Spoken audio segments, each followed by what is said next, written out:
मैं दसना चाहना वा अल्लाह रब्बुल इज्जत ने उन्हां दा जवाब किवें दिता। खालक कायनात जदों वेखे लोग मेरे नबी दा मजाक उड़ा रहे ने, हुजूर दे दिल नूं तकलीफ हो रही है। अल्लाह रब्बुल इज्जत ने फरमाया फस्ता बिमा तुमर वारिद अनिल मुशरिकीन।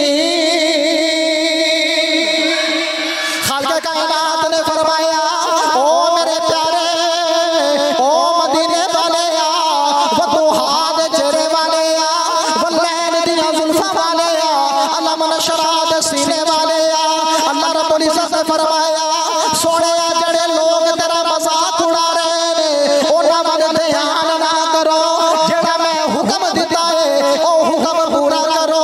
अल्लाह रब्बुल इज्जत दा हुक्म आ गया, मेरे नबी करीम लोगां नूं पैगाम सुनांदे ने, लोगां नूं इस्लाम दी दावत देंदे ने, लेकिन उधर लोग हुजूर दा मजाक उड़ांदे ने। अल्लाह रब्बुल इज्जत ने फरमाया इन्ना